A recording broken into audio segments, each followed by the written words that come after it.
Shalom saudara-saudara, berjumpa kembali bersama dengan saya di channel TV Kabar Baik, channel kita bersama.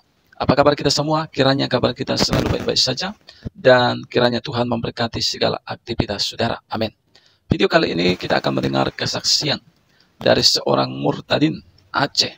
Bagaimana seorang murtadin ini ketika dia percaya kepada Yesus Kristus karena kasih karunia Tuhan, dia mengalami banyak penderitaan dalam kehidupannya.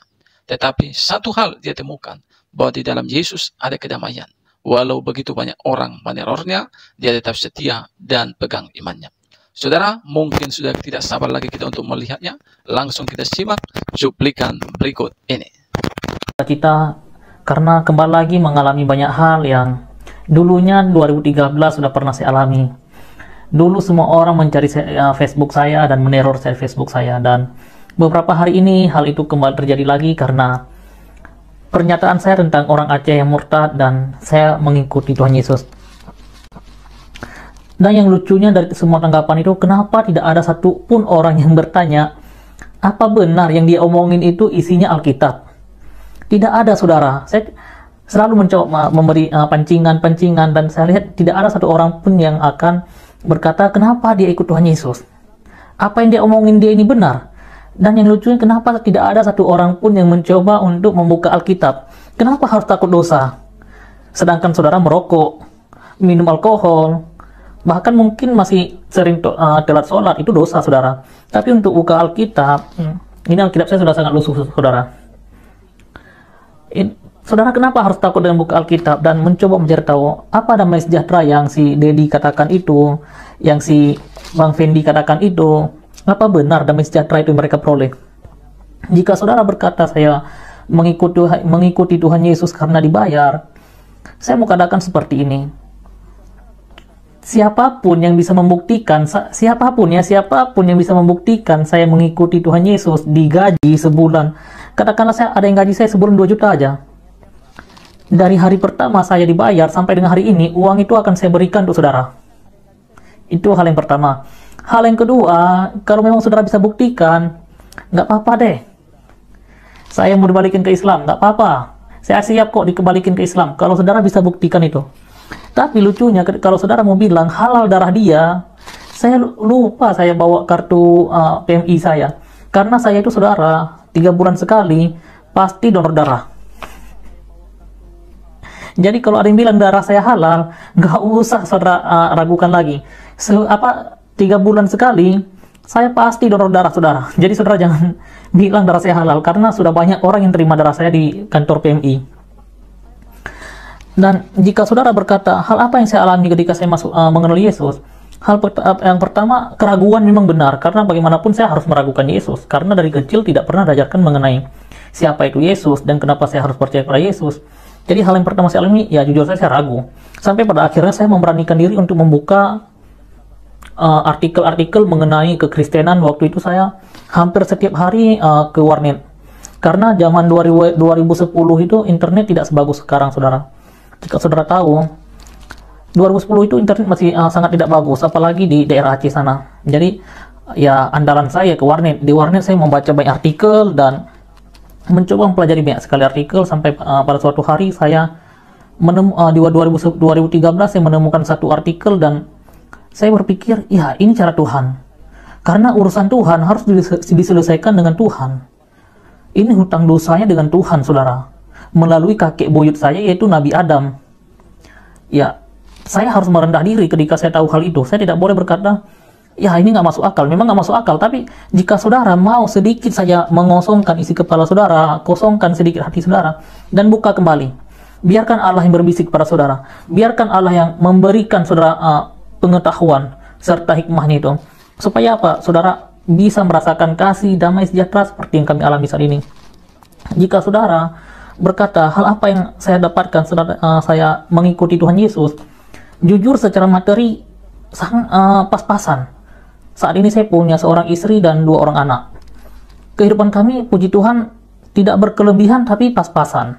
Pas-pasan dalam artian kata, ya hari ini saya mau makan, puji Tuhan cukup.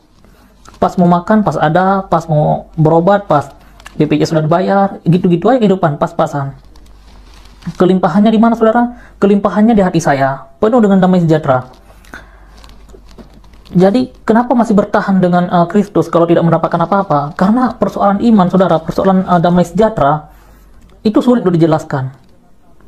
Karena orang yang punya banyak uang pun belum tentu punya damai sejahtera di hati. Dan belum tentu juga tidurnya setenang saya, saudara. Namun ketika saya menerima Yesus, saya berpikir begini, saya sudah nggak peduli dengan kematian saya, saudara.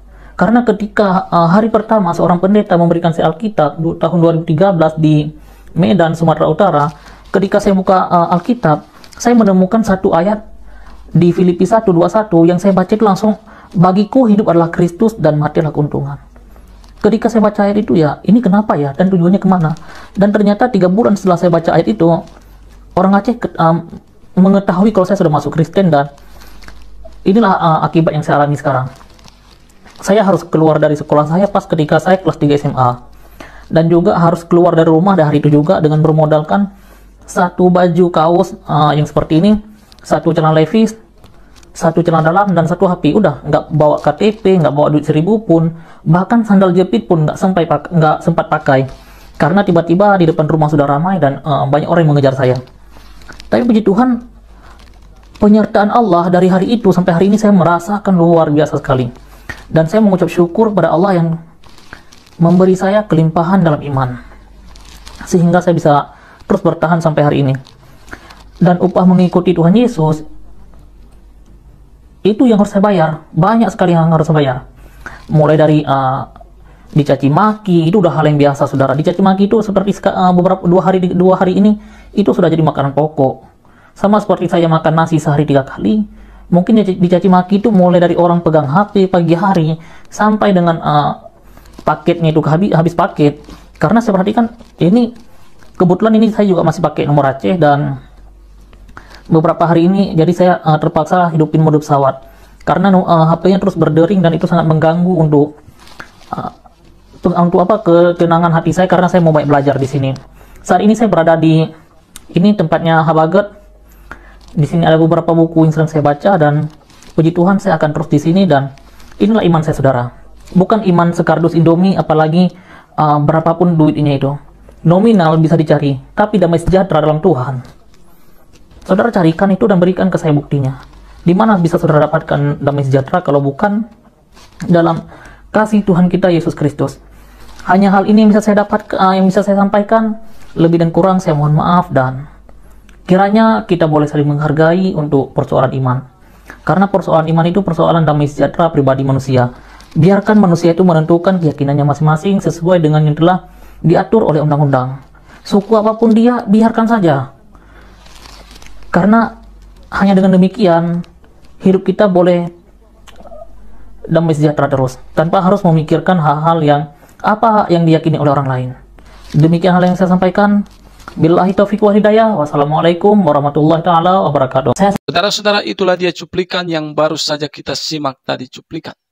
Bagaimana kita mendengar kesaksian seorang murtadin Aceh ini begitu dahsyat dan luar biasa. Bagaimana dia diusir dari sekolah. Bagaimana dia, saudara, dikejar-kejar oleh banyak orang-orang Aceh karena dia murtad dan meninggalkan kepercayaannya dan percaya kepada Yesus Kristus. Saudara, sesuai dengan apa yang terjadi kepada seorang murtadin Aceh ini, saudara, bahwasanya itu terjadi bukan sesuai dengan kehendaknya, tetapi itu terjadi sesuai dengan pilihan dan panggilan Tuhan dalam kehidupannya. Itu sebabnya, saudara, berkati oleh Tuhan, begitu juga dengan kita. Kita yang percaya kepada Yesus Kristus saat ini, itu bukanlah kehendak kita, tetapi itu adalah kehendak Tuhan. Alkitab mengatakan, bukan kamu yang memilih aku, tetapi akulah yang memilih kamu. Itu sebabnya, saudara, kita yang dipilih dan dipanggil oleh Tuhan, mari kita sungguh-sungguh setia mengerjakan panggilan Tuhan dalam kehidupan kita. Jangan sampai kita meninggalkan kepercayaan kita karena aniaya, karena penderitaan yang terjadi. Kita sudah melihat, saudara, murtadin yang berasal dari Aceh ini, bagaimana dia hidup pas-pasan, dia diusir dari sekolah, dia diteror oleh banyak orang-orang Aceh, tapi dia tetap percaya kepada Yesus, bertahan.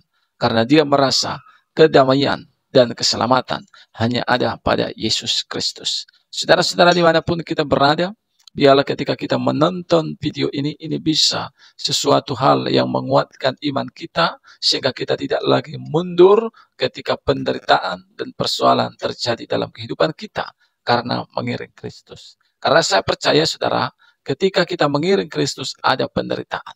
Tetapi walaupun kita tidak mengikut Kristus, tetap juga ada penderitaan. Tetapi yang paling luar biasa, ketika kita di dalam Kristus, ada pertolongan Tuhan yang besar. Tetapi ketika kita di luar Kristus, saudara, kita tidak akan mampu dan cakap menanggung segala perkara. Kiranya Bapak Ibu, teman-teman semua, dimanapun saudara berada, lewat video yang saya bagikan ini bermakna dan memberkati kita semua. Kiranya Tuhan memberkati kita. Shalom.